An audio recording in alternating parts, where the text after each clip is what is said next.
Hello ladies and gents, and welcome to the 5th and final episode of the Rainbow Six Siege Masterclass. I hope you've learnt some tips and tricks along the way and enjoyed the series so far. In the last episode, I'll be sharing with you some more advanced strategies and some of my favourite ways to play the game and gain an advantage. We're going to start off with going outside as a defender. Now in Rainbow Six Siege, when you're playing as a defender and go outside, after 5 seconds you'll be warned and marked on the enemy team's HUD for all of them to see. This is a massive disadvantage of course, and you're heavily discouraged from going outside. In this clip, an enemy player attempts to flank me outside whilst I'm preparing to breach, but because he's marked on the HUD, we can see him and kill him. However, if you're smart and know the locations of enemies before you leave the safety of a building you're defending, you can actually surprise the attacking team, catching them completely off guard. If you or your team uses the cameras or you spot a player trying to repel using the heartbeat sensor for example, don't be afraid every now and again to dip outside,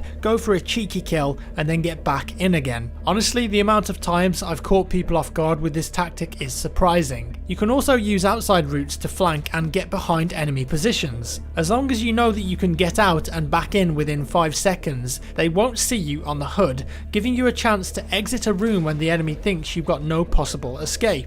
It is a super risky maneuver though, and you've got to be confident when you do it, so don't try it often. And if you've done it once already in a game and it's been successful, I'd avoid doing it the next round because the enemy will be more alert and they're going to expect you to do it. Moving on, the more you play the game, the more you'll notice how hard it can be to defeat attackers with ballistic riot shields. The attackers have a couple of operators who possess shields, and also the recruit can take them if they want to. When you come up against players with shields, sometimes it seems impossible to take them down, especially in a one-on-one situation. So what's the best way of dealing with it then? Well, obviously just shooting at them won't do a damn thing in most circumstances. You'll need to either try and flank them using speed to shoot them in the side, or if you've got a good aim on you and you can move at the same time to become a hard target, you can shoot their legs and feet quite reliably, especially if they aren't crouching.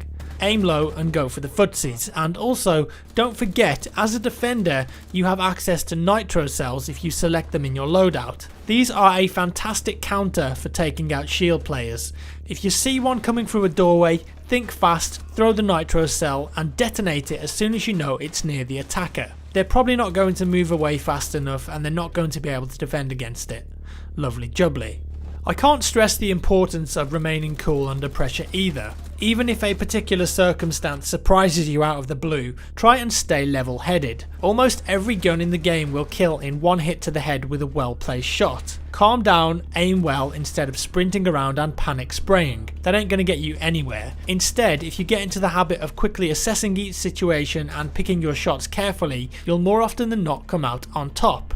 And don't forget that as a defender, you don't always have to stay in the objective room or even on the same level as it. One way I love to play the game as a defender is roaming. Maybe at the start of the round you can place down a couple of barbed wire and reinforced walls, and then move away from the objective and play the roamer role. Why do this? Well, if you get into a sneaky hidden spot and wait for the enemy to pass, you'll have several opportunities to catch up with them and shoot them in the back, even melee them and catch them off guard to remain silent. Roamers can really disrupt an enemy's attack, especially if they know where the objective is. Most of their attention is going to be focused on that objective, and they probably won't expect you to be far away from it. Don't be afraid to let enemies pass you either, and just wait it out until you think that they feel secure. This is when you know that they'll drop their guard and you can take advantage of that by coming up behind them. Use your head, like I said, remain calm and only shoot when you know that you can take multiple targets out. Using the heartbeat sensor as operator pulse is also a great way to play the roaming role too. You can move around and then locate multiple targets through walls, take them out and adjust your position accordingly. Get a kill, get into cover, relocate and then pull out the heartbeat sensor again, locate those new targets. Easy peasy. Remember though, this gadget does have a very limited short range on it and cannot see through the entire map. You've got to learn the maps inside out too. There are so many little spots where you can prone or crouch and shoot through to get to people attacking you. Watch out for spots like these. You might think that you're safe, but there could always be someone looking at you through a line of sight that you didn't even know existed. Play each map frequently and often and you'll become a master.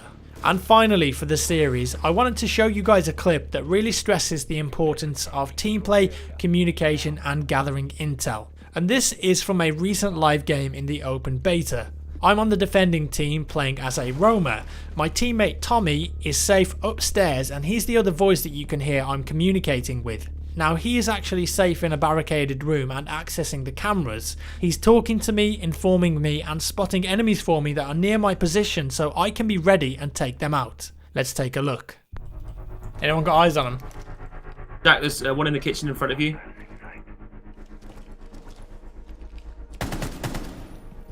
That's one dead in the kitchen. Kitchen, another guy in the kitchen, another guy kitchen. I just spotted him, Jack. Just bang him through the wall there, bang him through the wall.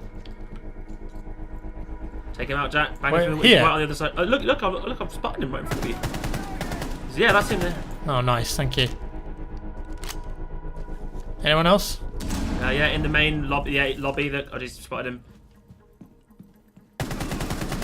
I mean, this is hacks. Where's the last guy? I just love it when a plan comes together. So satisfying. And that's all I've got for you guys. Thank you so much for watching this series, and as I said at the start of this episode, I really do hope that it's helped you out along the way from beginners to more experienced players. There's always something new to learn, a new strategy and a new way to play the game. Give me a thumbs up if you enjoyed the video. Let me know if you've got any questions down in the comments below. Have a great day wherever you are, and I'll see you in the next one.